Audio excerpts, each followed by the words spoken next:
sex, and video games, the American way. Welcome, ladies and gentlemen, boys and girls, well wishes, and those other people. Welcome to Pissing in the Livestream number 7. Welcome to each and every one of you. Good evening. My name is the Immortal Yell Chaos. Joining me for this Pissing in the Livestream, a very good friend of mine, the 10-foot Tokyo Terror, Kid Shoryuken. For no reason at all, man. Oh, yeah. A terrorist in his own right, my man, Sean Geef Riley. What's up, guys? I'm just hanging out with my Yarn Yoshi amiibo. Never mind. And the Not sure you man should say that coming out loud. The baddest man coming out of Arizona, the Bullet Belt Messiah, the Ravishing Razor Fist. Welcome to HaterMania 31, ladies and gentlemen. I mean, sure, we may lack in prominence, but at least we have better booking. Speaking of lacking in prominence, welcome to our program. We got a great show for you today. A big show. A king-size show for as long as we can hold our bladders anyway. So we hope you settle down, get yourself some libations, some groceries, and have a great big time right here on Pissing in the Livestream number 7. Without wasting any time at all, I want to remind you to check the contents down below, what they used to call the description box. You can find all the contact information to get a hold of myself, the Razor Fist, Kid Shoryuken, and Sean Riley. That way you can tell us to fuck off and all that sort of thing, because that's what you do, and we appreciate you. And also want to say hello to all the fine folks in the Hater Nation on the 8-Bit Podcast Network of Hate on Facebook. Again, links down there. Check it out. You'll have a great time. Without wasting any time at all, I also want to remind you that we're going to be taking questions from the box down below. So if you've got a question, a comment, a concern, anything like that, please drop it in the box provided. Now, as I was saying before I was wasting all this time, without wasting any time at all, we're going to talk about WrestleMania 31 because you fine folks wanted us to discuss WrestleMania. I want to talk about, first and foremost, how WrestleMania seems to have become a beast that cannot be fed. It is absolutely astounding the pomp and circumstance put into what I would consider nothing more than Monday Night Raw Plus. There were, of course, a few standouts from the program. Most importantly, what was something that's striking to me was how the show was so heavily front-loaded. All of the talent that company possesses was on the pre-show before the pay-per-view. And I just found it absolutely astounding. Razor Fist, you said that you didn't care for the program, did you? You could say that out loud 5 times in a row. Sure. Well, then I will. Razor Fist hated WrestleMania. I stopped watching after the Sting Triple H opus, and I fully intend to never watch again. It was pretty awful. It was pretty much the worst thing I've ever seen. It was absolutely horrendous. Now, you mean absolutely horrendous in the way that the match went over, or the way that fucking Triple H came out dressed as the Terminator and tried to steal the babyface spotlight halfway through his entrance to the ring? Yeah, look, you want to talk about a Triple H glory fest, ain't shit gonna top WrestleMania 31 for sheer trailing clouds of glory hole. About 45 minutes into that cyberpunk suckfest of an entrance, when Triple H pops from beneath the stage with a physical manifestation of the figurative pole he's had jammed up his ass for going on 15 fucking years. Did you notice that? He had a pole in his ass. Did you? I did. He did. I saw that. I saw it. At that moment, I knew we were in for a throbbing treat. Like, on what planet, in the farthest reaches of what fucking galaxy does Sting's entrance come before Triple H's? WrestleMania 31. Yeah. Triple H's universe. So you got Schwarzenegger on your Apparently Titantron. in the WWE universe. Yeah. It's like, great, you got Schwarzenegger, here's a cookie. In case you didn't notice from the rolling waves of utter silence, your PG-era audience with the combined age of 5 required to find a succession of rehearsed suplexes from Brock Lesnar to be a legitimately impressive feat aren't likely to identify with a movie series that hasn't been relevant since nearly 10 years before the last time your fucking company was. I mean, I said this on Twitter. Why not just name your dick Ego, drop trow, and stroke the fuck out of it in the middle of the ring at that point? It's basically what he did. He came out last. He had like a 25-minute entrance, and then he wins. Like, what? They're not gonna stroke the ego like that because it's a PG show. Yeah, I don't know. It would also give a slightly different spin to the "come with me if you want to live." I knew that was coming. I knew it was coming. It had to be done. I just didn't want to be the one to do it. Well, But seriously, forget Triple H versus Booker T at Mania. What Mania was that when they fought each other for the world title? WrestleMania 26. Something. Yeah. Up until now, that had been the single biggest fuck you, open mouth, insert Paul Levesque 2-inch wonder, self-congratulatory shit show in this asshole's footnote of a career. Sting versus Triple H at Mania 31 is now like the mask of Nefertiti of shitty booking. And I'm more disappointed in Sting, honestly, than anybody else. He had an opportunity. He had two choices, basically. Either retire as the one guy that Vince McMahon could never buy, or he could go to WWE, get his ass kicked by Triple H, look like a complete fucking chump, and then maybe next year beat The Undertaker. Because you know that's what this is about. He might, and in all likelihood will, beat The Undertaker next year, so he has to lose first and look like shit. It's like, fuck you. Fuck this company and this fucking politics. The more politics there are backstage, the less interesting the show on the stage is. That's what I've found. Well, absolutely, and I love the way you poked fun at the wrestling match, all the while ignoring that, and this is something I'm going to steal this. I'm going to steal this from some of the folks over there. I want to say hello to people in the HateBit podcast network of hate. This was the match of 100 years. Of course, Triple H being 45 and Sting being 55, making 100.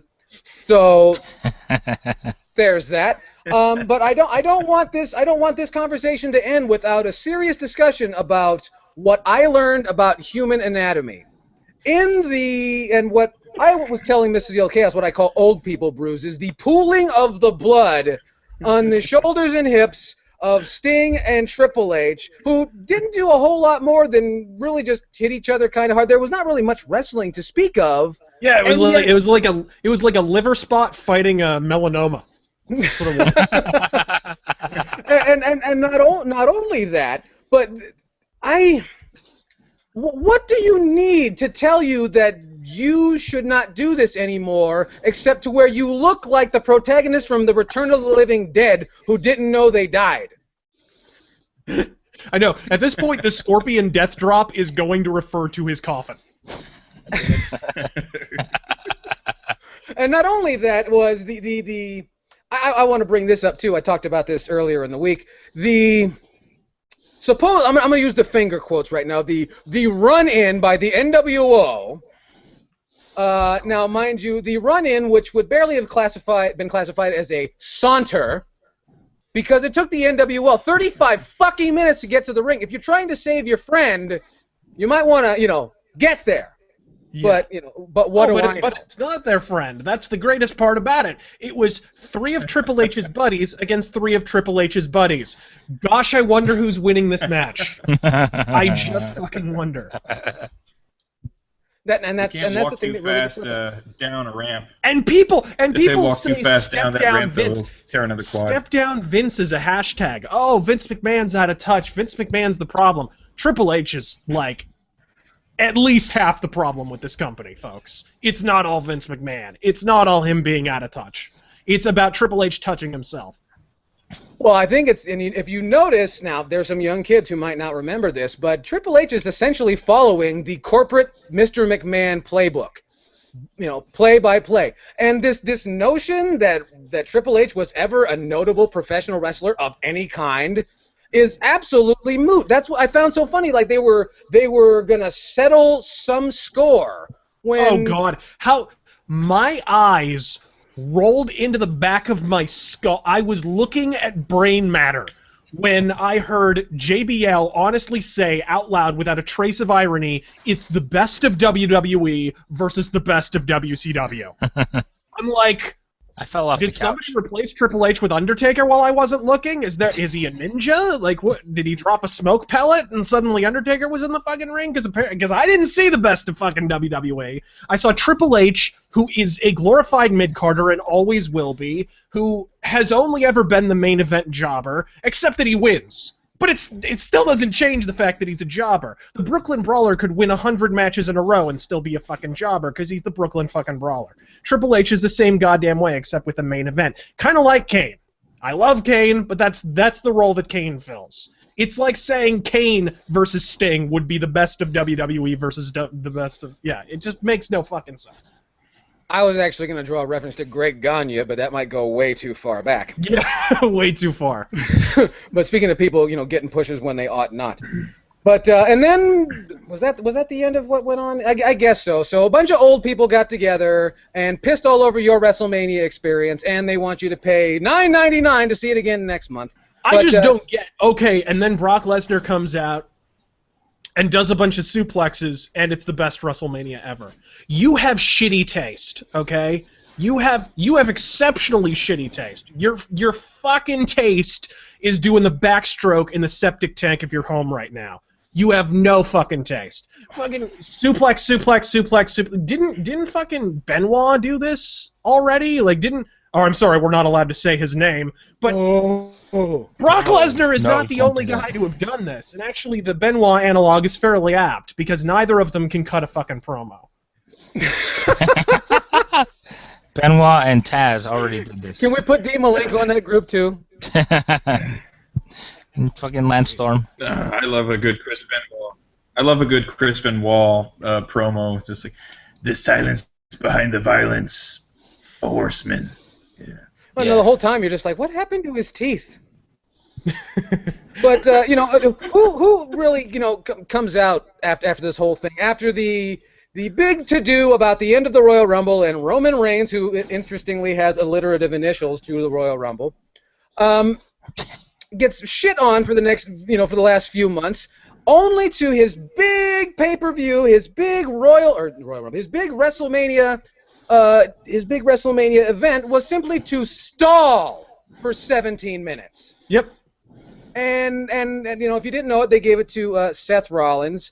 And I don't want to tell them how to run their business, because frankly, I don't even think they know what their business is. Oh, well, tell the people. I just did tell them how to run their fucking business. Oh, okay. Well, I forgot. But it's interesting to speak of. This was WrestleMania, the event, and I was talking with Mr. Riley earlier, and I don't think we need to. They said the best part was we didn't drive up for it, because we're both here in Southern California. We could have driven to San Jose in a couple of hours. That would have been fucking stupid. It would have been retarded. But the point I was trying to make was, number one, we didn't have to go through it. Number two, I don't think I'm going to care again until next WrestleMania. And number three, this company continually tries to beat this shit and put the boots to professional wrestling at an event called WrestleMania. Meanwhile, nothing has ever made them any money outside of professional wrestling. Yeah, football didn't make any money, modeling didn't make any money, bodybuilding didn't make any money, conditioning supplements didn't make any money. All the while, the wrestling fans keep coming back. But what about that? What about that casino? Oh yeah, and don't forget the WWF Casino in Las Vegas, Nevada. The massive success that was. It's a parking lot now. It's not even a parking lot. No, it's a vacant lot. Yeah. Yeah, I know. But XFL, guys, XFL. I have pictures of that stupid. Yeah. I can call out letters too. NXT. It doesn't make the slightest fucking difference. The point is, it's not making any money. In fact, I don't want. I'm gonna throw Sean Riley in. What? Hey, you can call out letters. You're already well in advance of Brock Lesnar's promo skills. And 3 letters in a row. What? I know, and HBP, I can call out letters all day long. But I can also get myself over because I don't have a tramp stamp. That's not confirmed. No. Not only do you not have a tramp stamp, you don't have a giant penis-sized one on your chest. I'm sorry, Brock Lesnar, you have a penis on your chest. That's not a dagger, it's a dick. Oh my God. It's a rather pointy one, which means it's going in whether you like it or not. Exactly. So it's a dog no dick. Wrestling. Difference. Jesus Christ. Soon we'll be making lipstick references on this program. What happened to this show? I swear to you. Anyway, I think that was WrestleMania. That was enough WrestleMania. That was enough WrestleMania. Enough WrestleMania. Thank you, Mr. Riley. I think my IQ dropped during that segment. Oh, no. We only bring it right back up here. Now, if you listen to it from them, there's that. I want to take some time before we before we get onto this topic, because we're talking about the Zelda Wii U delay. This has really upset some people. So before we go into this topic, I want everyone to look at my Star Fox sweatband. Yeah. Okay, good. That'll cool you out. Now, Mr. Riley, Does this help? There we go. Does John this help? Riley. Mr. Riley, tell us your feelings about the people losing their minds over the Wii U delay on Zelda. You're all fucking idiots. If you got mad because this game is being delayed, you're either a fucking idiot or you don't know why it was delayed. Yeah, you like the how official word. Well, how many fucking games has Microsoft and Sony delayed in the last couple of years? I mean, Xbox One. Xbox One, they're making a big deal out of Halo 5, which is the first major exclusive since fucking launch. And the fucking PS4, Jesus Christ. I'm playing Bloodborne, which was delayed. I'm playing freaking... I'm trying to think of the other major delay, but needless to say, there were like 4 major delays on PS4 of either exclusives or major third-party games. I mean, Jesus Christ, nobody loses faith in fucking Sony over that. So no, it's because it's the double standard. It's Nintendo and it's Zelda. That's the problem. I mean, you bring up Microsoft. I wish they had delayed the fucking Xbox 360. Then it wouldn't have had all this. Isn't delaying Zelda games commonplace? Yeah, but delaying Zelda is pretty commonplace, though, isn't it?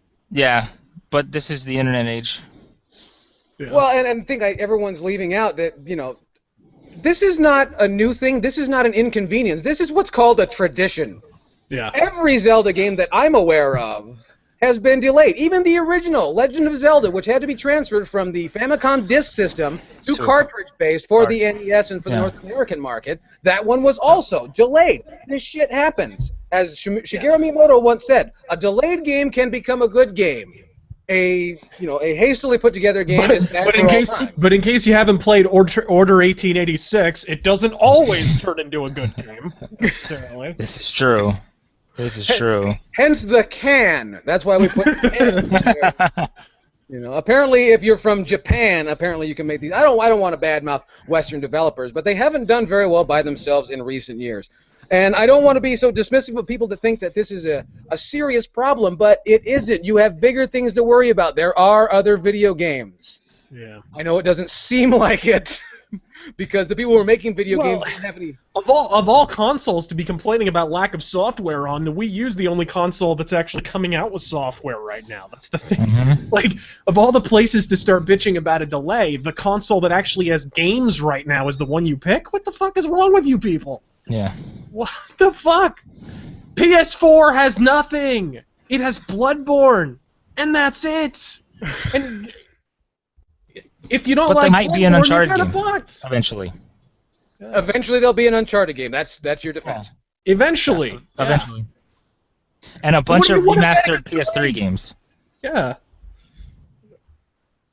Well, bravo. So we got that going for us. The 8-Bit Podcast was originally a show designed to denigrate such things, and now it's just getting more and more depressing as time goes on, really. It just seems like a pity parade, and it's not for us, but for the so-called, entertainment software people. What am I talking about? Entertainment software industry. But anyway, with that, goodness gracious, I want to make it known that this is live whiskey, so if I do trail off, you know why. So, folks, and Razorfist said we should talk about this. There was an announcement that that was a couple of weeks ago now, or not quite a couple of weeks ago, between Nintendo Company Limited and DNA Mobile for their announcement of their partnership. They're going to be working together on mobile games. We're not going to talk about that, but we are going to talk about the fervor surrounding the supposed Nintendo NX, the new Nintendo console that everyone thinks that the Wii U will soon be abandoned to develop for. Yeah. Mr. Fitz, did you have something to say about that? I don't see them abandoning the Wii U. That's the main thing. That's what I'm so impressed with Nintendo about, is that if this were Sony, they would have cut and run by now. Or if this were Microsoft, I mean, we're already hearing about the next Microsoft system. So we know these companies would have fucking cut and run if they were in similar straits as the Wii U. But to Nintendo's credit, they know you don't build consumer confidence by abandoning a console after people have already invested in it. So it's still going to be getting games. until they finally come out with its successor. And yeah, does it need a successor? Probably. It is behind the competition in terms of hardware. So clearly they feel like they need to take a big hardware step ahead. And hopefully they do.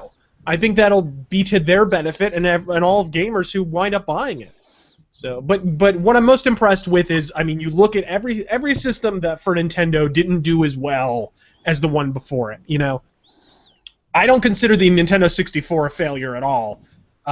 The GameCube was definitely not as big of a success as their previous consoles, and I love the GameCube, but it was a slight step back, and PS2 and Xbox were definitely like 1 and 2 that generation. But Nintendo didn't abandon that platform at all. There's some fantastic hidden gems on the GameCube, just some unbelievable exclusives that you can only play on the fucking Nintendo GameCube. It's a pattern. Nintendo respect their consumers enough to not abandon their platforms. Yeah, and you know, they, if anything, they learn from you know who, the big S, that you know, you gotta see things through, and that's just the way this business is, unfortunately. I know that a lot of people immediately came to me, and I'm not going to name names, but a number of people came to me and says, "What do you think? Should I buy the Wii U, or should I wait for this Nintendo NX thing?" It's like, the Nintendo NX is barely a name. Yeah. It's a code name at best. If you want to wait, you might as well sit around and wait for Jesus to come back, because it'll be a similar stretch. You know, and also, if I know anything about the way Nintendo cycles work, the NX is probably going to be a handheld device. I know there's talk of a Nintendo hybrid handheld home console thing, which will be interesting. I don't know if we're quite ready for that sort of thing, but I don't know. I think it'll be definitely interesting. Kid Shoryuken, have you been drinking? Mm-hmm. Heavily. Good. We just need to make sure that everyone's. But I did have 2 cents to throw in, though. Oh, please. Again, this does kind of seem like people shitting their pants over something that's pretty commonplace. As soon as a company releases a console, they immediately start work on the next one. So it's not terribly surprising that Nintendo would have something else in the works to follow the Wii U. They do have to continue to sell things and make money and thrive as a company, don't they? I don't understand why people are so surprised by that. Like there's a thought process out there that says that Nintendo's going to stop at some point. It's weird to me. Yeah, it's bizarre. The longest abiding company, the one that the one that is one generation away from the biggest success in the history of the company, and everybody's like, when are they going to die? When are they going to die? I don't know. Probably around the time they stop printing money, I guess. That would probably be step one, you drooling fucking It's retards. fairly accurate. Well, and the other thing you have to take into account is, when are they going to die? I don't know. How long would it take you to spend $50 billion? I know how long it would take Sony to lose it. About 10 years. They were pushing for more. That's what this 4K TV shit is all about. Oh, Speaking wait, of that's which, not true. They lost $90 billion in that time. That's right. well, that's because if you know anything about the PlayStation 3, they're overachievers. They It's true. if They go for the brass ring. exactly. If you're gonna bomb, atomic fucking bomb, and that's what Sony did. Hence why, and that's what brings us to our next talking point, which was just announced today. The fine folks over at Sony Japan have bought OnLive. Now, I'm sure there's a whole bunch of people who say, "Holy shit, OnLive is still a thing," and everyone else is saying, "What the fuck is OnLive?"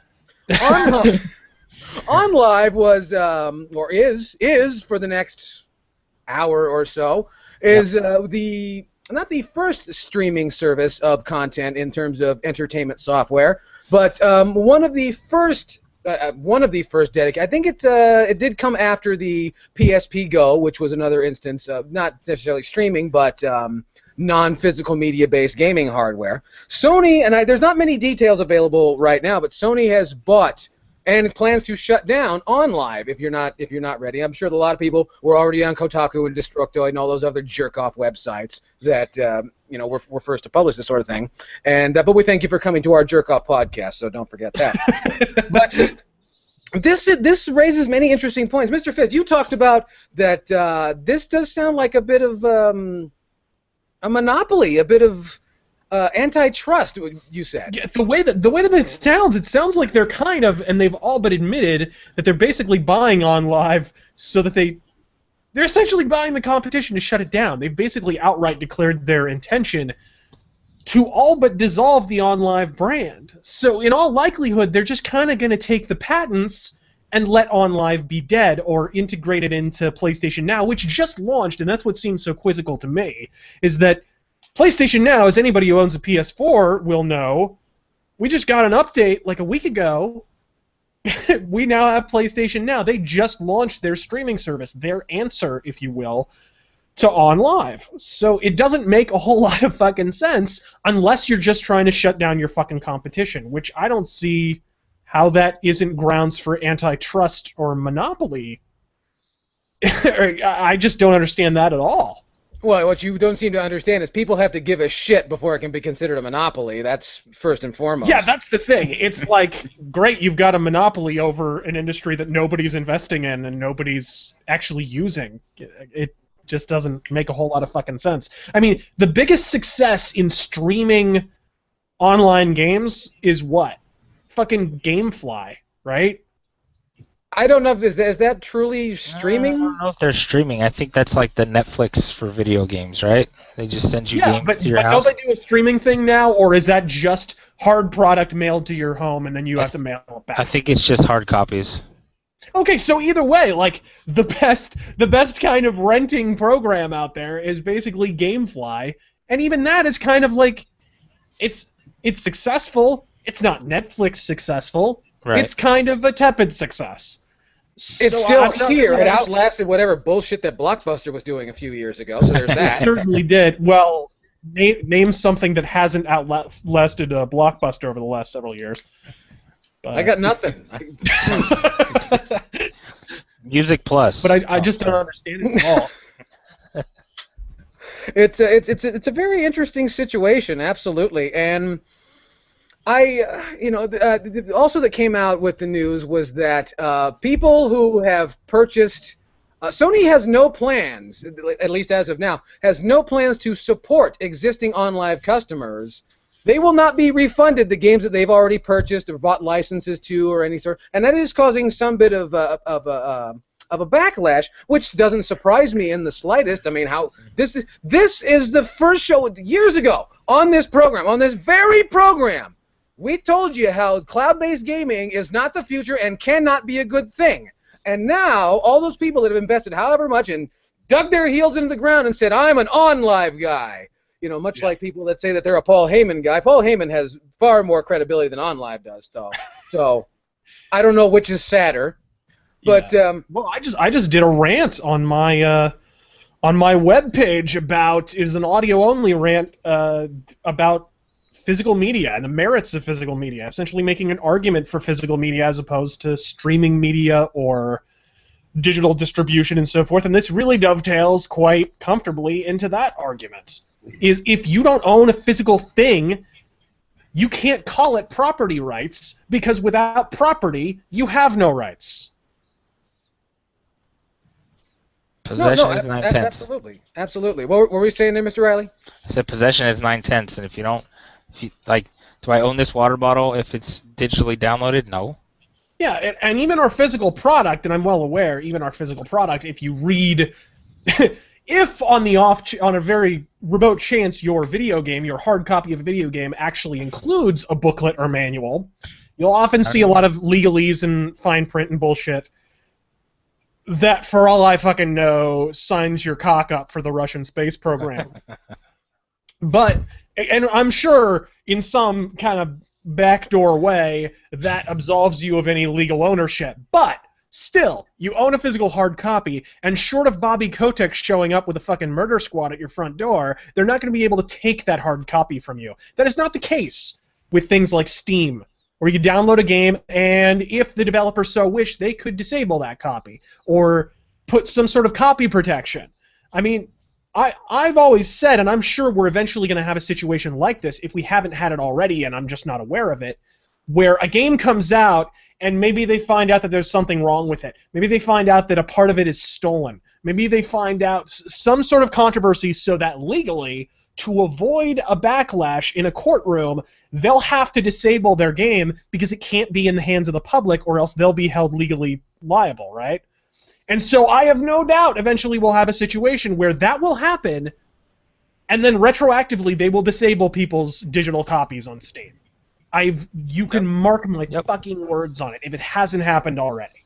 We're such a short walk from that with how many property rights we've already surrendered to these multinational cuntbag conglomerates. It's bullshit. Absolutely, the absolute collapsing of the concept of personal property. And I don't want to engage in such hyperbole because then we're going to start being compared to Alex Jones in Prison Planet. And we can't have that. Nope. We at least have some shred of credibility on this program, not for long, but that's not the point. And now for a 9-hour discussion on Shadow People. And the Bilderbergs. Actually, or whoever else it is. Bill Clinton, sold out your children. What they don't tell you is he talks that way because that's what the Texas air does to you. Isn't that true, Kid Shoryuken? It does indeed. Somebody's drunk. Well, if somebody's going to be drunk, it might as well be him. Might as well. Exactly. And now, Mr. Riley, you've got the people and myself is actually rather worried about the concept of water now being downloadable. I know. I'm sorry. Well, we're in a drought in California, and if we can't get it physically, I'll fucking download it from the Alps or fucking wherever I can get it from. It's only a matter of time. And yes, there is a drought on in California, and I don't want to talk about that because that's one of those serious matters that I don't think should make it onto this program. No, this is not a serious program. No, not at all. Not at all. Not at all. But also, I want to remind everyone down in the comment section, we will be taking your questions as soon as we find them, because there's a hell of a discussion, a bit of a whirlwind going on there. You can tell that we've really made it as an internet podcast, as a full-blown, contemporary radio program, when no one gives a shit what we're talking about in the comment section, but it just keeps moving and moving and moving and moving and arguing with each other. And I love that. It goes to show that there's still some passion left in this scene. So it's a chat room. It's a chat room while a video plays. Exactly. Well, I guess there ought to be some passion, seeing as there's none left in game development. No kidding, which goes to show at least we can still draw people. So at least they're talking about Super Nintendo games. I give them credit for that. That's true, and we're going to jump into that in a second, but I also wanted to remind you that it's really cool that the 8-Bit podcast seems to draw more than the WWF, which... Oh, that's true. That's true. Or at least we got people paying attention, so there's We should start... As opposed to people paying $200 a ticket to look at their phone during a wrestling match. Just start charging $9.99 a month for this shit. You could get this for only $9.99. No, yeah, and you can share your logins, by the way, just so you know. Yeah. Now there was a talk.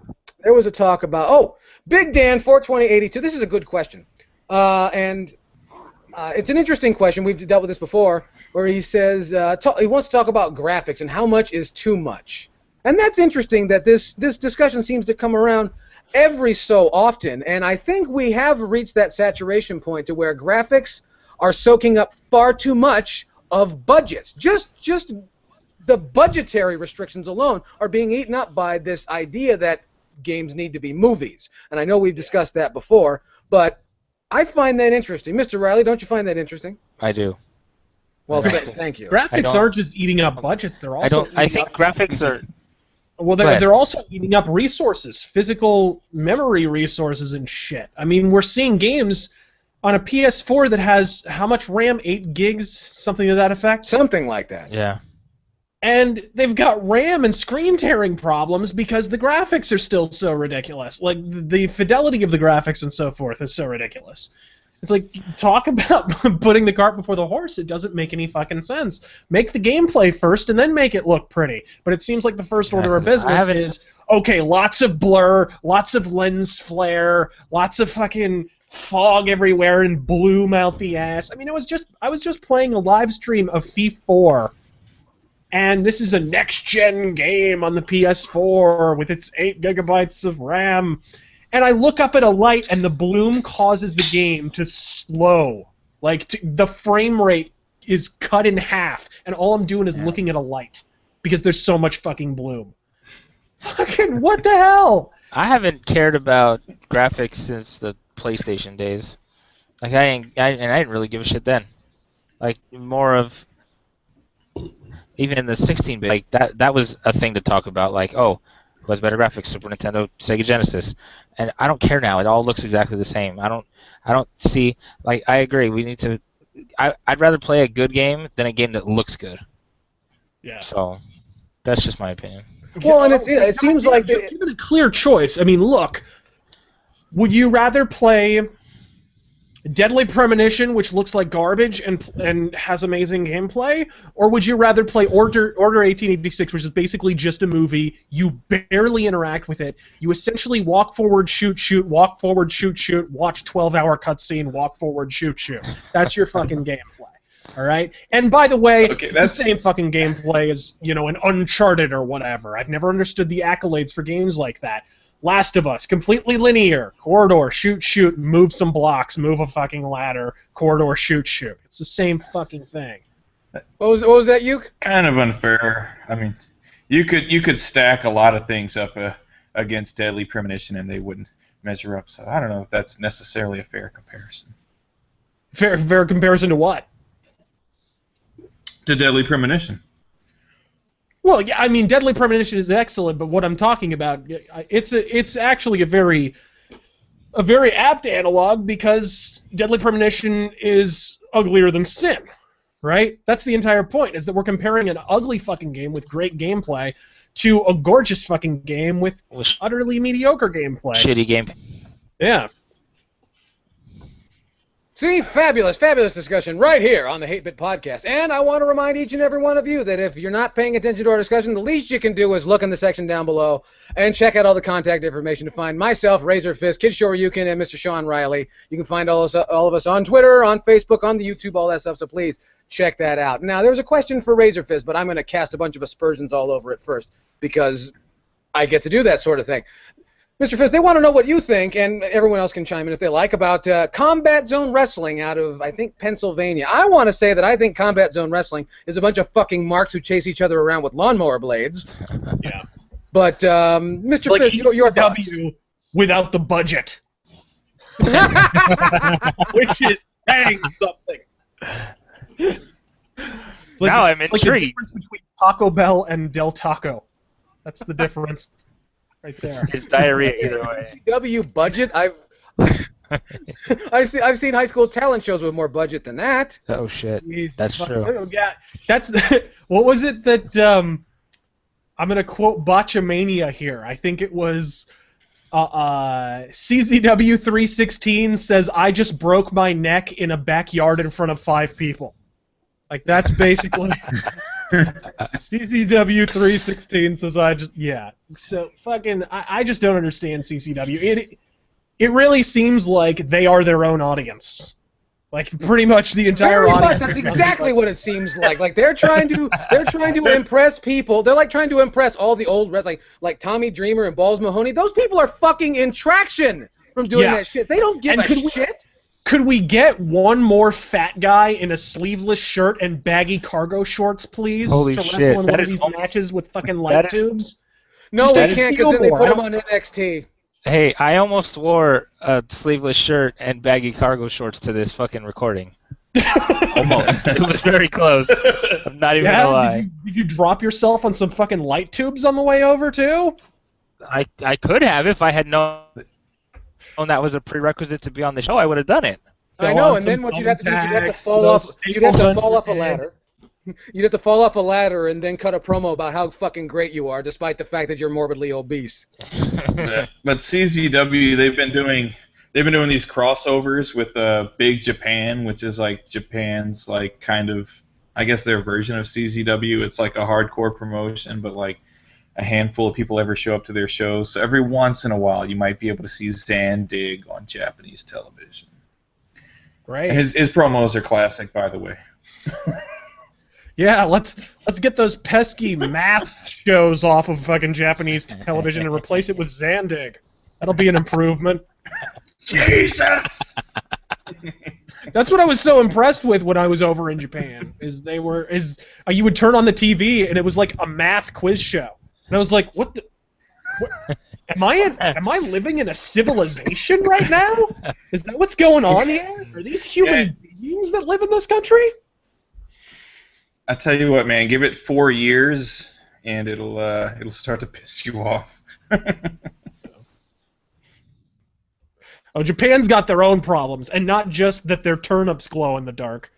They've got some major. The tuna glows in the dark too. But it's fucking delicious. Yeah, but and it's great, when your tongue's purple and you got no teeth, right? No big deal. No, but it's not fair to kick around Japan. They've got their problems, I mean, being racist will do that. Look at the United States of America, as a matter of fact. But here's an interesting question from the Argonian Inebriate. Do you think? Hold on, I lost it. Shit, they're moving too fast. Was that the?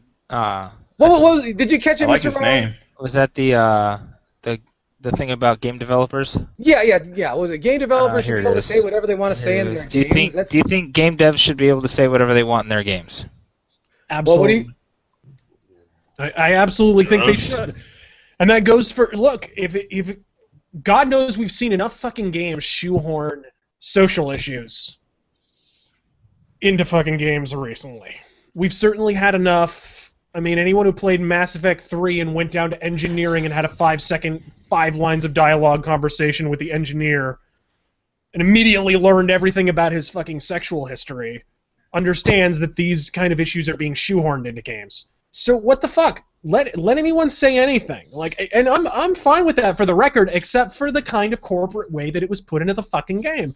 If the developer's inspired to tell that story, let them tell that fucking story. It's like Warren Spector recently, and I respect Warren Spector, but he's from Austin, Texas, and he has an Austin, Texas political viewpoint. Was pissed off that Final Fantasy 15 has an all-male cast. And look, I'm the last person in the fucking world to be defending Final Fantasy. But if the developers are inspired to tell a fucking story about brotherhood, and they want to make, as such, they want to make their story completely decked out with an all-male playable cast, let them fucking do it. Just throw the goddamn checkpoints away. How goddamn irritating, how insulting to the intelligence is it when these developers go to make a fucking game and instead of doing what they're inspired to do, they fucking go to the checklist like a fucking McDonald's commercial and, we gotta have one black guy, one Asian chick, one lesbian, one transsexual. Like, no, chuck the fucking checklist, make your goddamn game. Yeah, nobody complained during Final Fantasy X-2, did they? That was an all-female cast, wasn't it? Yeah, I didn't see anyone complaining about that. And that's the thing. Yeah, exactly. That game was a mirror image of it. It was an all-female cast, and one of the main themes was sisterhood. Now you've got an all-male cast, and it's all about brotherhood. And but yet that's a problem. That's a problem. Feminism's okay. It's okay to do that. That's the fundamental issue, is that it really has nothing to do with the alleged impropriety of having too much of one sex, one gender, one sexual preference, one race in a fucking game. At the end of the day, it's that they want to ham-fist their fucking political viewpoint down your throat, and they're going to go through anything or anyone to fucking do it. Period. And I say get the fuck out of gaming. Period. Well, the fact remains is that if you are... there's this idea that these are products designed to... attract a certain demographic. If that's what you're after, you are the fucking problem and need to get out of here. If you have no story to tell, that means you're merely here because you have something to prove or you have $1 that you need to make. And that's all. And that's a serious fucking problem. And there's also a lot of discussion about Anita Sarkeesian, and believe me, she's going through a table at some point or another. I just wanted to make that clear. Chaos! I want to get the table. If it happens and the fist tells me to get a table, I'm getting a table. Bitch is going through a table. Just thought I thought I'd share that. Yeah, as long as I don't have to spread her legs and you don't have to jump off the top rope into her snatch. As long as that doesn't have to happen. Well, I'll definitely be putting my tongue away anyway. Everything I know that. There'll be none of that. And you won't be saying what up before you drop. Gotcha. Oh, just looking at her gives me a lisp. I heard it. But anyway, and I love how I'm getting amen now. Everyone wants to see me put a woman through a table. It all depends on the woman. That's the thing. That's true. That's true. I Does wish I anybody could. else, they probably have a problem with it. I don't, well, as I've said on this program before, I wish I could live the Tommy Dreamer life in that when Tommy Dreamer pile drove his wife through a table. Mm-hmm. It wouldn't be quite as cool as that, but it would be along those lines. A lot of people want to know what we think about Rey Mysterio and his accident in Mexico, Yeah, I just read that too. leading to the passing of Pedro Aguayo Jr. And I don't know that there's really been anything said. I know that there's still an investigation ongoing. Nobody blames Rey Mysterio. He didn't do anything wrong. He didn't even make contact on the move. There are actually people who are blaming Rey Mysterio, and I know it's the usual fucking trolls. Yeah, it's just a bunch of fucking morons who see a headline and just jump to conclusions. Yeah. But if you watch the fucking video footage, the guy made contact with the ropes, and that's what probably killed him. And it was just a freak accident. Rey Mysterio's move didn't even connect. He didn't fuck up at all. It was just one of those things. You take your life in your hands when you go into a fucking wrestling ring, and unfortunately it didn't work out for the guy. I feel bad for his family. I feel really bad for Rey Mysterio because he's got to be taking it hard. Oh, absolutely. It's gotta suck. Yeah. There photos surfaced of Mr. Aguayo's funeral, and Rey Mysterio was present. And even though, as you pointed out, he very well may not be responsible for the man's death, he still carries a very, very heavy burden on his shoulders. And I don't think it's really very cool to shit all over him at a time like this. Well, and as you imagine he would, this is not the first instance of this ever happening. There are a multitude of stories that you could tell about, people dying, in the ring. And not every wrestling, this is something that's been shrouded in hyperbole ever since the death of kayfabe. Not everything is the murder of Frank Bruiser Brody. Shit happens. It's dangerous. This could have been a collapsed aorta, even if this was a collapsed aorta, which I haven't heard whether it is or not, this is not the first time this happened. I forgot who it was. I was going to bring up an example of a collapsed aorta that happened exactly the same way in Mid-South way back when, and I fucking forget it, but if I remember it, I'll shout it out at the top. But this is not the first time this has happened, and as we've said already, you got to feel bad for poor Rey Mysterio, because Rey Mysterio, and as far as I know, and as long as I've been following professional wrestling, has a tremendous track record in terms of being safe in the ring. I have never heard of him injuring. He's 5 feet 4 inches. I got a leg bigger than Rey Mysterio. I don't know, so that's just a shame. And for that to go on that way, especially, and this is the thing, and I want to say fuck you to all these people that are casting these aspersions on him. This was his friend. Yeah. You aren't taking this into consideration. And I know that there's all this thing about young people not knowing, and old people not knowing what they're saying on the internet and how it's affecting people, but this was his friend. I know that there's always a space for the trolls and there's room for humor, but don't be disgusting. Somebody died. Someone died. Cool. And now the fact of the remains that he died, his problems are over. He doesn't have to pay bills ever again and all that stuff. But imagine, that your job is to take care of your friend in the ring, and your friend dies. Yeah. Think about that for a minute. Yep. What were you saying, Mr. Riley? No, it reminds me actually a lot of, if you've ever seen an interview with D'Lo Brown where he's asked about Droz. Oh boy. And to this day, D'Lo and Droz have not watched the tape of the accident because neither one frankly wants to know. And Droz didn't blame him. Didn't blame D'Lo Brown. Said, I kind of fucked up, whatever. I just didn't put my head up and whatever. And it's like, but D'Lo was never the same. I mean, he was never the same. He never wrestled the same. He almost quit. He had just... It's a fucked up situation. You don't want to hurt some guy that you're working with. Jesus Christ. Unless, of course, you're New Jack. Oh, well. That's a different story. New Jack or Abdullah in certain periods, apparently. Yeah. But that's a blatant shanking, though. That goes way beyond what anybody else do. God, now my feelings are hurt. God damn. Not that I know New Jack or anything, but and it reminds me of, and there's people that will say, for those of you who remember Stone Cold Steve Austin's career-shortening incident with Owen Hart, a botched reverse pile driver in, I want to say, the Royal Rumble 1999. And there are people that I've seen interviews with that say that Owen was never the same because he had never hurt anybody before. And I don't know. I've heard rumors, and I don't want to speculate on the rumors, but there are people that I understand who say that Stone Cold and Owen Hart never made up. Yeah, they were never cool about it again. And the reason why is because Owen Hart didn't talk to Austin after it happened. He couldn't deal with it. He didn't even make any overture like, I'm sorry, I fucked up, whatever. He never made any overtures, and they never really spoke again. I'm not saying it's the best thing to do, but you can kind of understand how could you face somebody, and not to mention those are two guys that were touring constantly throughout that period, and Owen died not long after that, so it's not like 10 years went by. Like Owen Hart died 7 months later. The comments, no, it was a year and a half. Chat room is saying, the chat room is saying SummerSlam '97.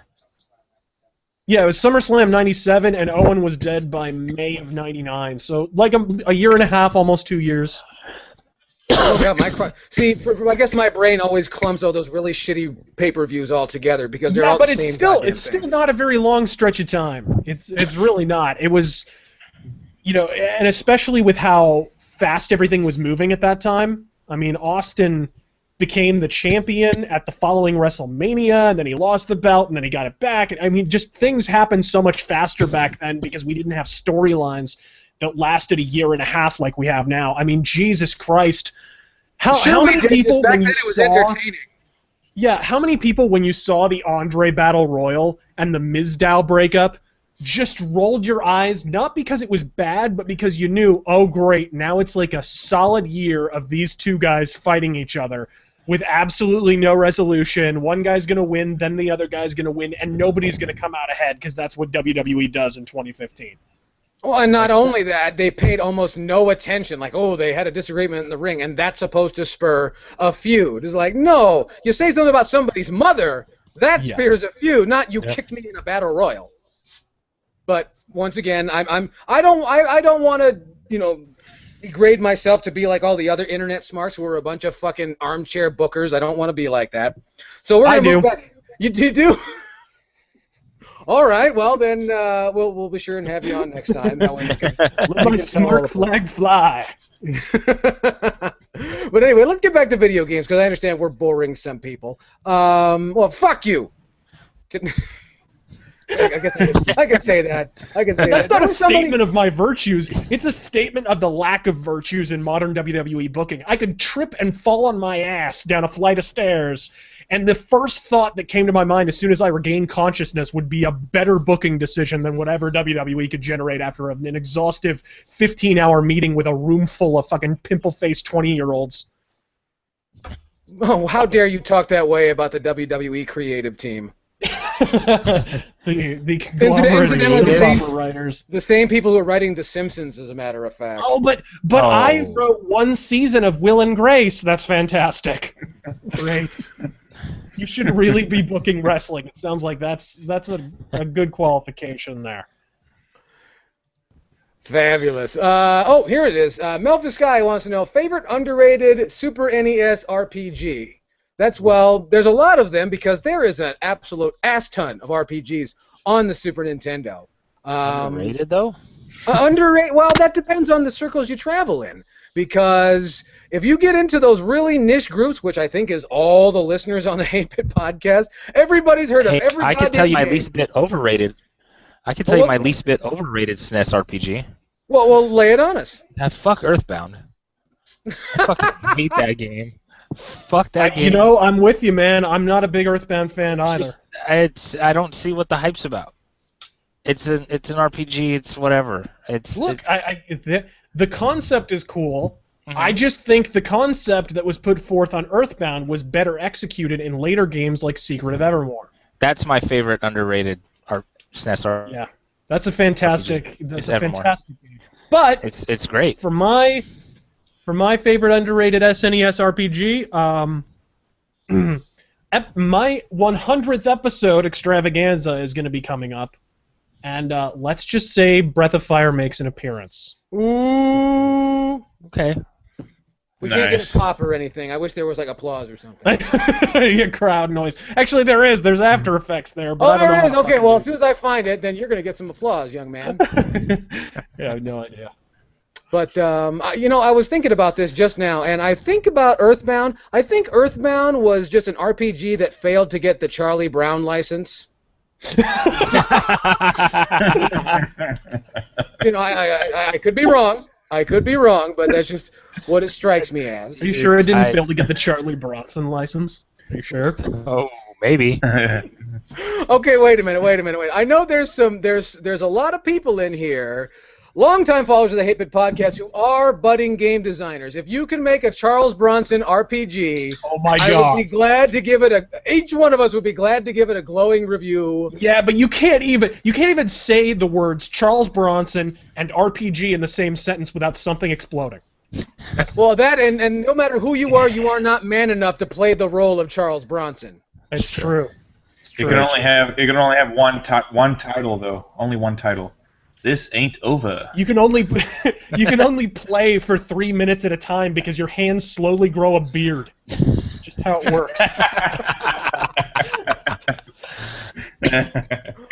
Oh goodness gracious! But it's interesting because it depends on what circles you travel in to find out what is or is not underrated these days. It's so amazing to watch some of the videos that come out on YouTube, and I try and watch all the videos from, at least most of the videos that I can get my hands on, and there's so many hidden gems, underrated videos that come out of games that I've known about for years, so you really have to think about what is or is not underrated, what is or is not a hidden gem, now with the power of the internet able to tell everybody about these games, and not to mention to perpetuate bullshit about a dump site in Alamogordo, New Mexico, but that's another story for another time. Yeah, alleged. Alleged. Alleged dump site in. Yeah, you notice they knew right where it was. Yeah, exactly. But if you didn't know, I'm referencing Atari Game Over, which has now recently been added to Netflix, and so go watch the first 30 seconds like Yell Chaos did. Yeah, I made it 30 seconds in until they repeated everything from YouTube circa 2011, and I said, yeah, I can go. So, but I'm trying to think. The one that was big with my friends, and I guess Chrono Trigger's a big one, so I was going to say, that's the funny thing, is if you go to young kids and say Chrono Trigger, no sell. If you go to men like my age, Chrono Trigger, holy shit, man, I remember we got super high stayed up all night long, Chrono Trigger. Mm-hmm. It's funny, because Chrono Trigger, I don't remember that many people playing it back in the day. It seems like a game that everybody got into once emulators came around. That's because you must not be big into drugs, because people who are into drugs love Chrono Trigger. Because I remember going up to Walmart or whatever to look for SNES games, and whereas you might have like 5 copies of Legend of Zelda: Link to the Past sitting on the shelf, there'd be 1 copy of Chrono Trigger. They didn't order many copies of it. It wasn't. Yeah, and it was the same copy they had since launch. Kind of the same thing, yeah, exactly. Kind of the same thing happened when Breath of Fire 2 came out. Which, I mean, I love Breath of Fire, but those games weren't hugely popular, and I think Chrono Trigger was kind of the same way when it came out. But then it seemed like later is when the revisionism happened, and suddenly it was this peerless classic of the SNES era, and everybody played it, even though common logic dictates that most of those people have to be lying through their teeth. Because not that many people bought the game or played it, and it wasn't really available for rent at a lot of places. I remember going to Blockbuster, and only certain locations even had copies of Chrono Trigger. I remember renting it at a Blockbuster. Yeah, it wasn't that fucking popular, and they might have 1 copy. Yeah. Yeah. That was kind of the way it was. And you better beat it in the 3 days you have it for, because your save file is going to be gone the next time you get it. Yeah, people are going to kill your goddamn save file, bastards. And we wonder what contributed to being underrated. Oh, this guy's 90% through. Delete. Yeah, when you're a kid, that happened to him. I could tell by that laugh.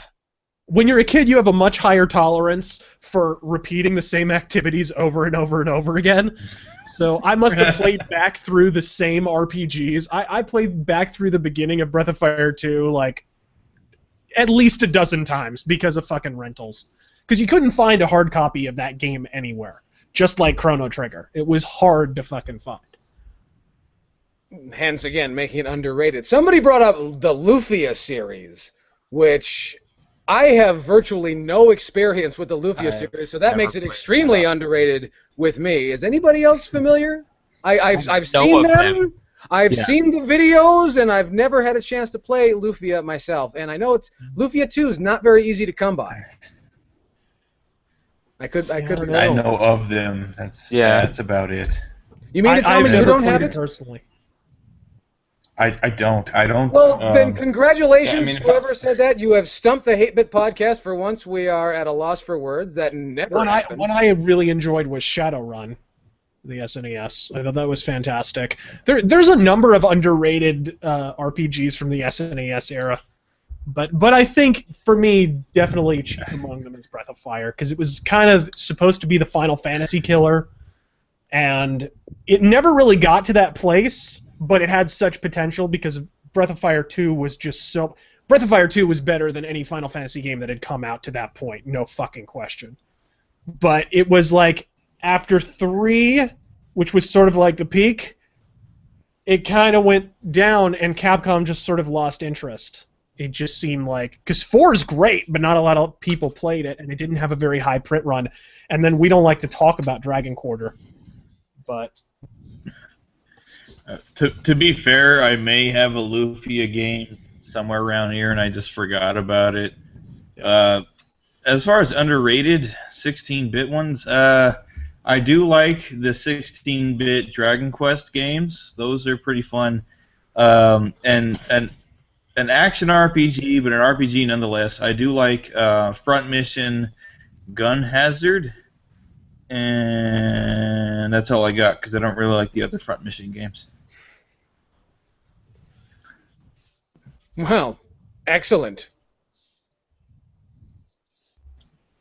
Oh, there we go again with everyone being short of speech. This never happens on this program. So again. Oh no, I was waiting for you to read another goddamn question. I'm not on the. Well, I'm working on the goddamn questions. If you want to gush for a second, give me a minute. See, I can't. See, I don't actually see the chat, so I can't actually respond to these. Well, I'm working on it. But people want us to revisit. Now, Razorfist, you brought up the GameCube, and they want to know favorite GameCube titles, which there were many. Yeah, goddamn. I mean, there's so many games on the GameCube that were... I mean, everyone has to throw out the remake, the Resident Evil remake, because it was just fantastic. And, of course, was recently re-released, and in HD, it's the same fucking version, guys. Let's be real, it's not in HD. They just fucking made it widescreen. Don't lie. This is great. And I'm pretty sure most of it is anamorphic widescreen as well. But anyways, that game is absolutely superb. A lot of the Mega Man X stuff. Actually, didn't Mega Man X move to PS2 exclusive? I can't remember. PlayStation. I think. I always enjoyed, even though it's kind of a vapid game, just a good action game with a lot of style and absolutely no story. One of those Capcom exclusives on the GameCube, Product Number 3. It's actually a lot of fun. Really weird, like, fighting system, and it's kind of like you're wearing like a mech suit, and there's techno blaring, and the chick is like rocking out to it, and you're firing lasers from your wrist for some reason. I don't know. It's an interesting game, but it's another one of those weird GameCube exclusives. There were all these strange, just completely under the radar exclusives on the GameCube, kind of like with the Xbox. It are very, very strange. But there's a number of really good exclusive games on the console. Just another example of how Nintendo doesn't abandon a platform when it doesn't take off immediately. Absolutely, absolutely. And there's people that want to know, are you going to go against Jim Sterling in a TLC match? But I realize Jim Sterling would get winded on the walk down the ramp, so I don't even know why this is a discussion. Yeah, but come on. Could Jim Sterling look at a table without eating it? Let's be real.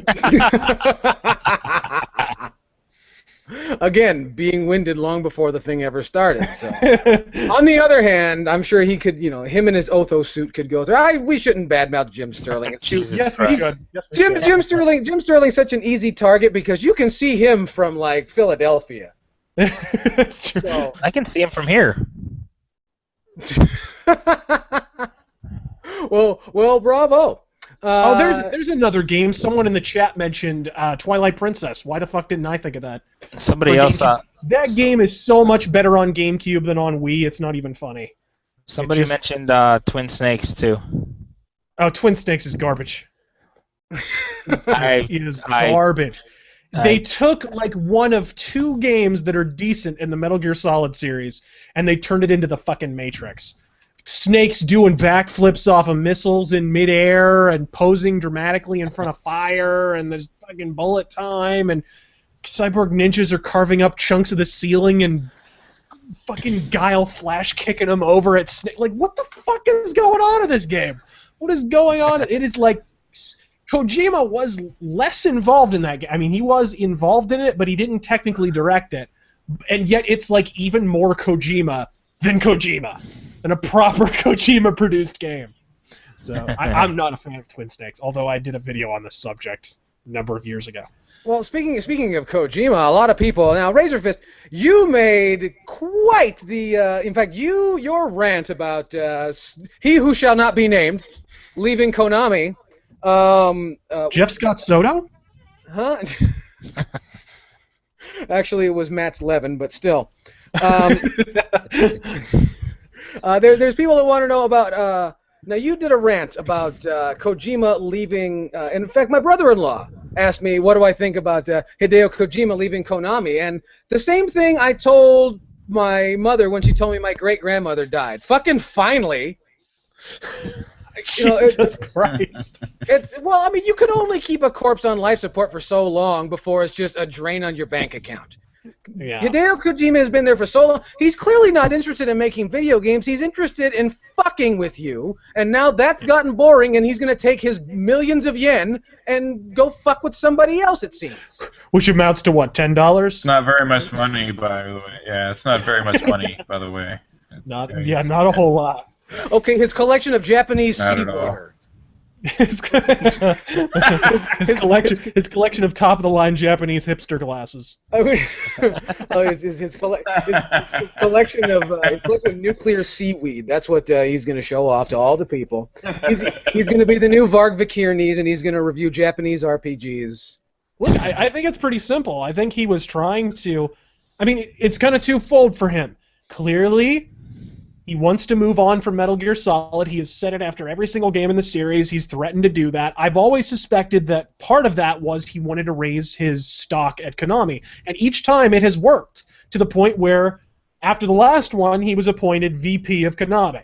So clearly he has been raising his stock by every single time claiming, okay, I'm done with Metal Gear Solid and I'm going to leave. And every single time Konami's like, no, please don't leave, here's a bunch of money. Every single time.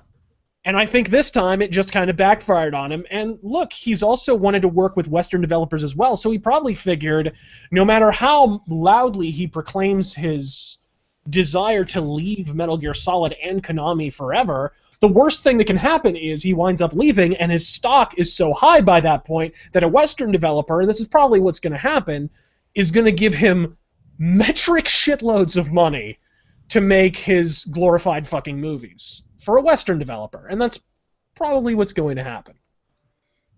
I should neglect to mention that people think that he was paid out in noodle rations. Do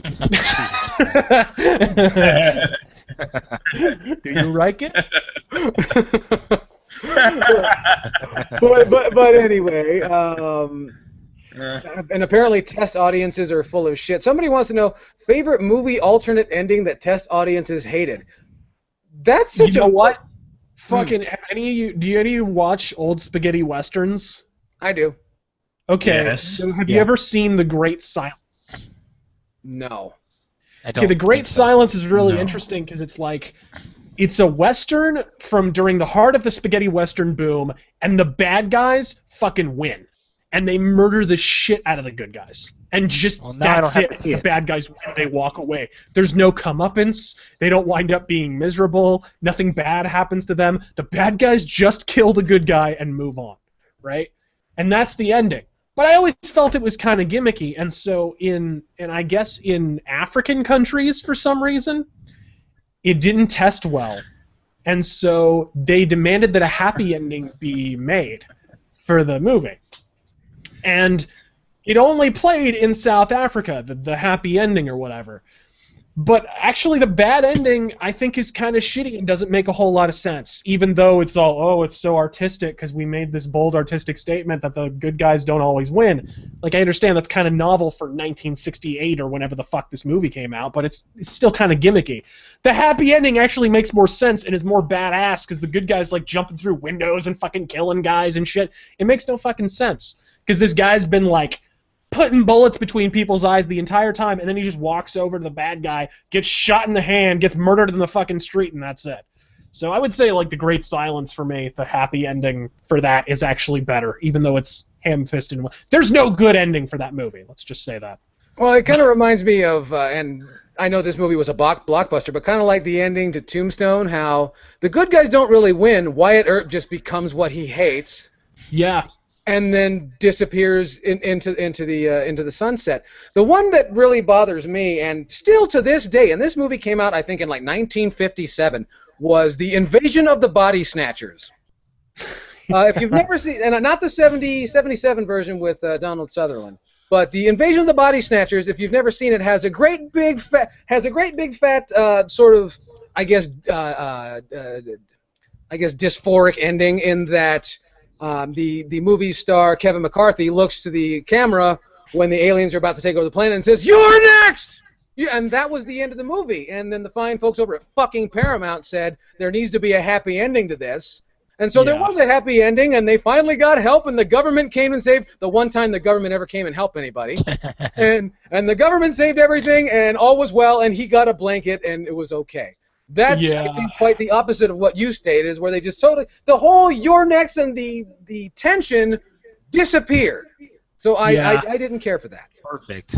Well, and you'd have to throw out my favorite movie ever, Blade Runner, which the initial theatrical cut, it sucks so hard because there's no perfect cut of this movie, really. I like the final cut. But there are things that I don't like about it. Like, for instance, I enjoy the narration, the detective narration of Harrison Ford, but it's not in the final cut. So there's no perfect version of the movie for me. But the theatrical cut of the movie included a happy ending that is just the most ridiculous thing that has ever been filmed, ever. It's like you have this cyberpunk downbeat, this guy's running around murdering androids the entire fucking movie, and there's blood and guts and grime and smoke and pollution and whatever, and then it's like at the end of the movie he's engaged, or not engaged, but he's banging this android chick, and at the end of the movie they're just driving along in a fucking verdant forest and rolling green hills in the background in his cyberpunk car, and there's no pollution, and it's like, we found out that Rachel's gonna live forever, and so am I, because neither of us are fucking robots. The end. And that's basically the ending of the goddamn movie. And that was entirely because test audiences are such drooling, pituitary imbeciles that when they watch the original cut of the film, which just closes at the elevator and that's it, and it goes to the credits, which is how it always should have fucking ended. And so they threw that one into the last minute. But it doesn't work at all. Every other thing about the theatrical cut I think is better. But that's the one thing that fucking ruins it for me. But that director's cut basically changes everything with like a single sentence, which is when she asks him if he's ever taken the void comp himself, and that kind of like changes the whole. That's actually in the original theatrical cut. What's added in what's added in the director's cut is the unicorn scene, that basically makes it seem like he's having a reverie of a unicorn. He's sitting at his piano being depressive and Blade Runner, and he has a vision of a unicorn, and then at the end of the movie they add in the tinfoil unicorn, which was always in the theatrical cut, but it never made any sense because the unicorn scene had been cut out. And so it makes it seem like because Gaff Edward James file. Almost. Yeah, it makes it seem like Gaff read his file and knows that he's thinking about unicorns because he's a goddamn robot, which is... I like that it suggests that idea. What I don't like is that whenever Blade Runner 2 comes out, because Ridley Scott is bad at making movies now, he's going to come right out and say, oh, Deckard was a replicant and whatever, and it's going to take all the mystery away and completely shit on the goddamn movie. Like, I like the idea of the question. Didn't he already say that, though? He did come out and say that. He didn't say it within the movie. That's what's important. They suggest it extremely strongly, although there are facts in the movies that contradict it as well. But that's what I hate about the idea that Blade Runner 2 is going to exist. And I sincerely hope that either Ridley Scott or Harrison Ford die before they can make that movie. Because we don't need a fucking Blade Runner 2. We don't! We just don't. The first movie was perfect as a standalone statement. Leave it the fuck alone. So apparently the solution to the modern movie industry is to wish for death. It's to over-explain the shit out of everything. That's what the modern movie industry is about. Well, I guess that's where the WWF gets it from, then. Hey! In fact, Mr. Riley and myself were talking this morning. It's like, you know what's really cute is that Vince McMahon thinks he owns a real movie studio. That's so adorable. Mm-hmm. Yeah. Steve the Marine. Now there's a couple of questions. There's a couple of questions here that I think are very poignant. Number one being, who is your daddy and what does he do? But outside of that, my mom says that my dad's a sex machine.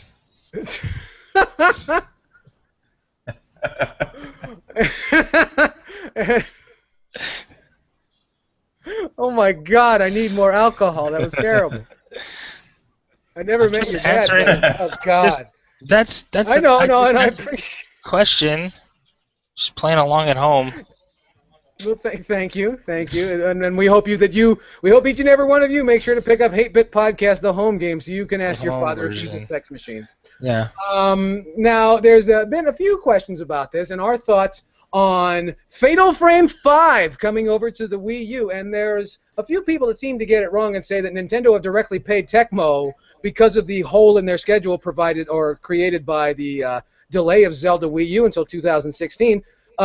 Someone seemed to not notice that Nintendo owns the Fatal Frame series. They bought it last year, and it was pretty big news, and everybody shit their pants over it. Now you forgot. Not to cast aspersions on you, but thoughts about Fatal Frame 5. I hope it actually comes here, because we never got Fatal Frame 4. That's my feelings on it anyway. Mr. Fisty, are you at all familiar with that series?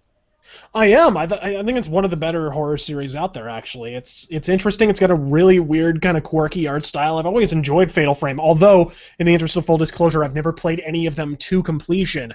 Not because I didn't like them, but because I just never had the opportunity to. I've rented them a few times, that kind of fucking thing. Back when rental places existed.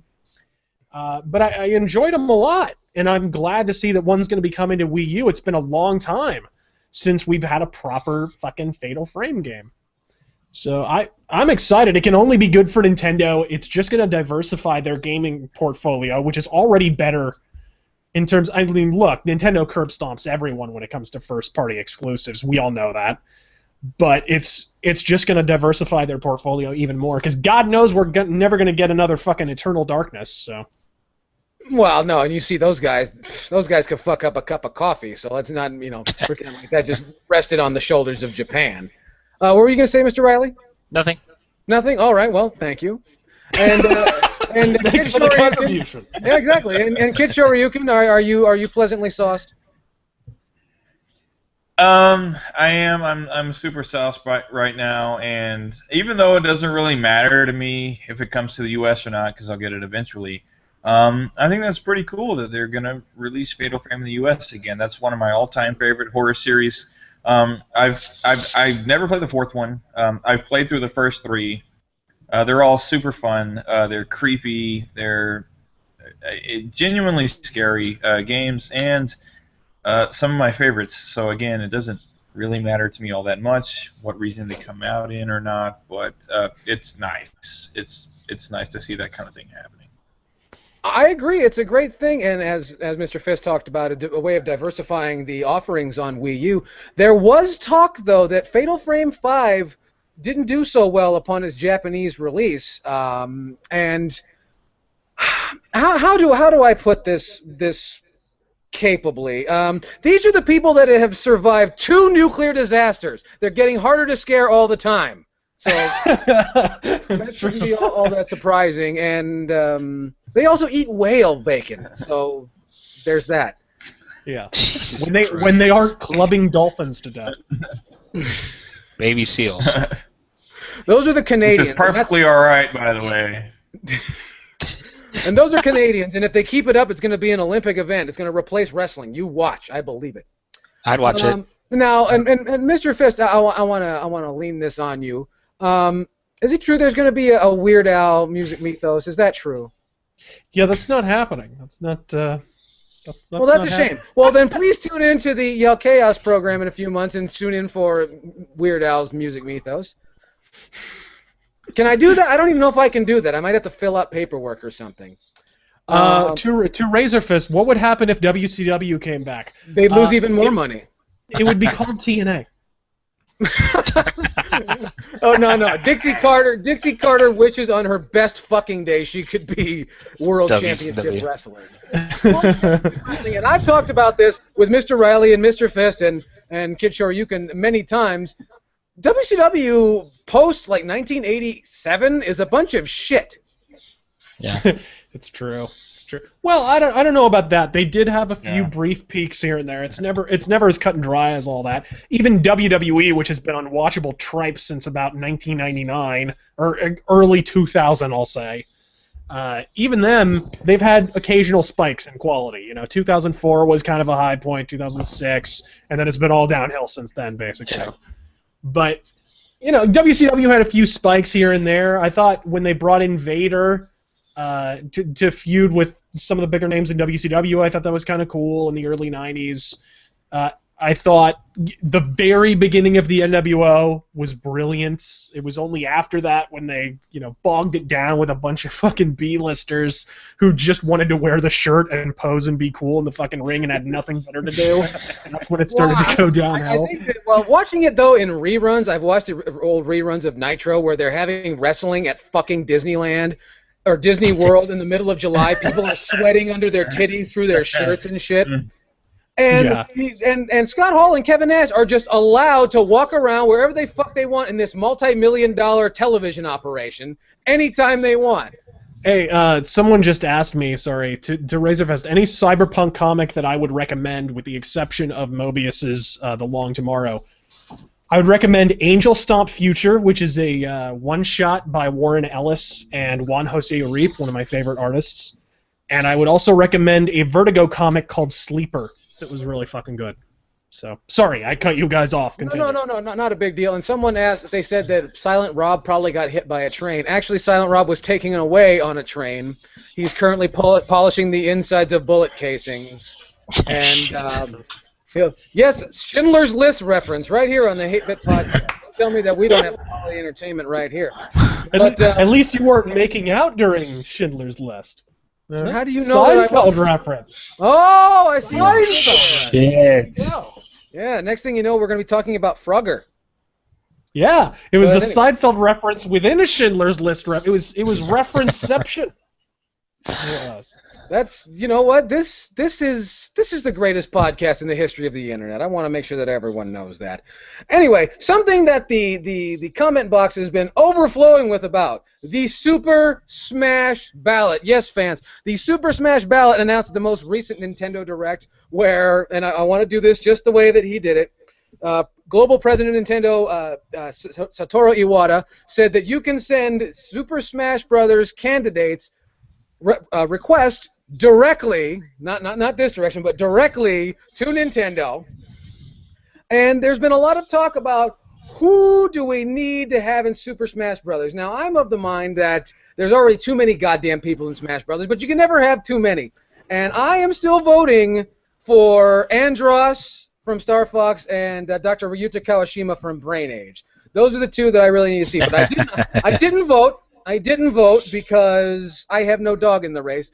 But Mr. Sean Riley, he's just would not shut up about it and tell me, who did you want in there? I voted for I voted for CM Punk because those EA UFC games are terrible.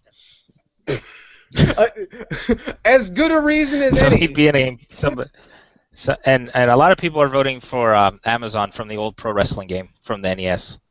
I saw that people are voting for Starman, which is a lot of people drew a correlation to Stardust, Cody Rhodes, so that's interesting in its own way. Yeah. Mr. Fist, I know you're not much a fan of the Smash Brothers, but do you have a take on this? I love Smash Brothers, but I haven't played a Smash Brothers game since like the GameCube, so I'm kind of out of the loop. So I really don't feel qualified to opine on the subject. I do love Smash Brothers though. Melee was the last good Smash Brothers game. Oh, no, yeah, I'm not I sure. haven't I can't played really any. opine one way or another, so I have no idea. Brawl was bad. Well, yeah. Now that we've had the opinion of 4chan, Mr. Riley, what do you really think? About. Oh. Anyway, I'm with the buzzing. Woo! Wait. Woo! Hey, someone just said put Daredevil in Smash. I would do it. I would smash it, as it were. I couldn't see that. I can see it as well as fucking Solid Snake being ham-fisted in the goddamn game. I can see it every bit as well as that. I was making a reference to Daredevil being blind. I was making a reference to Daredevil being blind. I see what you did there. No, Very you good. didn't see anything. That was that was what they call an underhanded left-wing tribute. Is that what that was? Well, I sensed it with my fucking radar vision. By 7th sense. But I must say, I love the Smash Brothers series, but I am terrified of the competitive Smash players. Ooh, Mike Tyson. Mike Tyson, you know, it's the one that I saw. The one that I saw that, and quite a few people sent this in. They want Alpha Omega Sin in Super Smash Brothers, and I thought that was absolutely brilliant. If you didn't know, you can already put your Mii's in the game, right? I do it every single time. Yeah. So he's already technically in Smash Brothers. So. That's true. He is already technically there. So there's that. And also, for those of you wondering where Alpha Omega Sin is, he is currently blind in Texas, chasing around. Yeah, Wasp reference. That's right. He's chasing around with some chodes. So he's doing his thing, and he'll be back with us very soon. So for those of you that didn't know, but anyway, Kid Shoryuken, do you have any thoughts about the Super Smash Ballad? Yeah, I don't vote.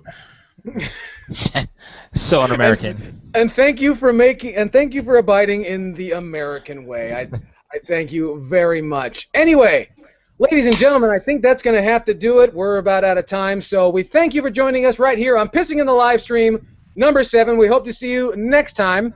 And so be on the lookout. And don't forget, follow each and every one of us on the Facebook, on the YouTube, on the Twitter. You can find all that information down below. And don't forget to follow the 8-Bit Podcast and join the 8-Bit Podcast Network of Hate Facebook group and check all that out, and we'll have the information. Now, as you know, I am your intrepid host, the mighty El Chaos, wishing you a hearty goodbye, and I hope you have a great time. Joining me was the Texan Terror, Kid Shoryuken. I was here. Yes, you were. The monster. No, you weren't. And we can't take that away from you. The monster of Riverside County, Sean Riley. Yoshi says, eat a dick. That's very important. If And he of course, gets kidnapped, would that mean he was being held for Riverside ransom? Maybe. I see what you did there. I see that. Oh, that was a good one. Anyway, Where'd Jim go? he's off somewhere else. Anyway. See, I love that Kid Shoryuken's the only one drunk enough to think that was funny. I didn't think that. Is that butt crack? Is there butt crack in the... I hope not. I think this is like the second appearance on the 8-Bit Podcast of butt crack. Anyway, and joining us in the technical side, the bullet belt messiah, Mr. Razorfist. There you go, right there. God fucking speed, folks. Thanks for joining us. And I want to recommend each and every one of you to once again follow us, and also to remind you that you guys are great. And this has been the 8-Bit Podcast. Thank you very much. We'll see you next time. Bye-bye.